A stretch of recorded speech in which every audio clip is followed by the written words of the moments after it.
મતલબ શું હતું આ? કોમેડીથી લઈ લવ સ્ટોરી, પોલિટિકલ થ્રિલર સુધી માન્યું, પણ આ ગુજ્જુઓ હસાવવા માટે ફેમસ છે અને તમે ડરાવો છો કૃષ્ણદેવ સર. મતલબ આ તો બરાબર નથી ને. અમારા જેવા લોકો ડરે પણ છે.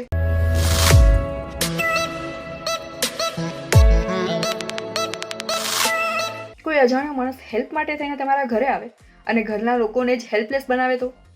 આઈ મીન કે ઘરના લોકોને જ પોતાની આંગળી પર નચાવે તો? નહીં, મારી ગાડી બગડી ગઈ એટલે હું મારી દીકરીને ક્યારનો ફોન કરી રહ્યો છું, પણ ફોન લાગી જ નથી રહ્યો. આવ. બસમાં પણ કંઈ આવું જ થવાનું છે. પ્રતાપભાઈ, આપણે નીકળીએ છીએ. હું તમને મૂકી જાઉં છું. હું ક્યાંય નથી જવાનું. વશીકરણ બધાને ખબર હશે, પણ વશીકરણ આટલી હદે ડરાવનું હોઈ શકે? બસ મૂવીનું ટ્રેલર જોઈને લિટરલી હેપતાઈ જશો. લાફો માર પોતાની જાતને જોરથી, હજુ જોરથી. જાનકીનું ટ્રેલર પરફોર્મન્સ ડરવા પર મજબૂર કરી દેશે. Innocent face with violence. બાપ રે, એવરી લિટલ સીન જેમાં તમે જાનકીને જોશો તમે ડરી જશો. એનું હસવું હોય કે પછી વાયલન્સ હોય. જોરથી હસને બચ્ચા, ફેફસા ફાડીને હસો.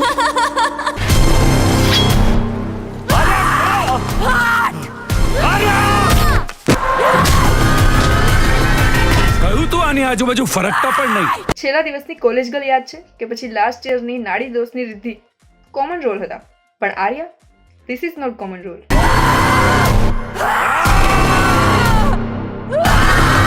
એક સીધું સાધું કેરેક્ટર અને અચાનક જ આટલું સ્કેરી.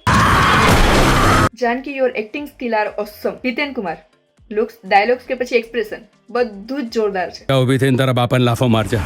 મજા હું કરાવું ને આર્યા. થોડી માણસાઈ રાખો. હું માણસ નથી, રાક્ષસ છું. મતલબ કે આ એ જ રામ છે જેને મૈયરમાં મનડું નથી લાગતું જેવી રોમકોમ મૂવી કરી અને એના જેવી ઘણી મૂવીઓ પણ કરી છે અને ગુજરાતી ઓડિયન્સે તેમને પ્રેમ પણ આપ્યો છે. અને વર્ષના ટ્રેલરમાં એમનો આ નવો અવતાર નેક્સ્ટ લેવલ પર છે. તમે લોકો નહીં જોઈ શકો, બિચારી રીબાશે.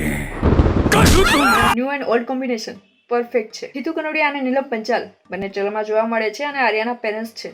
હવે કેવી રીતે તે આર્યાને બચાવશે તે તો મૂવીમાં જોઈશું. ટ્રેલર જોઈને એટલો તો અંદાજો લગાવી શકાય કે મૂવીનું direction, story, BGM, camera angle કે પછી કાસ્ટિંગ ગુજરાતી સિનેમાને એક નવા જ શિખર પર લઈ જશે. કૃષ્ણદેવ યાજ્ઞિક આ મૂવીના ડાયરેક્ટર જે હરેક સ્ટોરી એક નવા એક્સપેરિમેન્ટ સાથે લાવે છે. છેલ્લો દિવસ જ લઈ લો, 4 થી 5 વખત જોઈને પણ લોકો સેમ એક્સાઇટમેન્ટ સાથે ફરીથી એ મૂવી જોઈ છે. And Karsandas pay and use, કોઈ વિચારી પણ ના શકે તેવા ટોપિક પર મૂવી લાવે છે આ માણસ. હા, રાડોને લાસ્ટ યરની ડિઝાસ્ટર કહી શકો, બટ હાર કે જીતને વાલે કો કૃષ્ણદેવ કહેતે હૈ.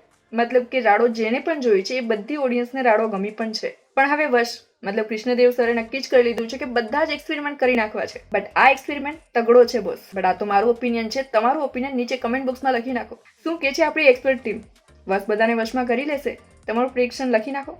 અને વિડીયો ગમે ન ગમે તો લાઈક કે ડિસલાઈક કંઈ પણ કરી શકો. અને આવી જ ન્યૂ અપડેટ માટે ચેનલ સબસ્ક્રાઇબ કરી લો. મળીએ નેક્સ્ટ વિડીયોમાં. Bye bye.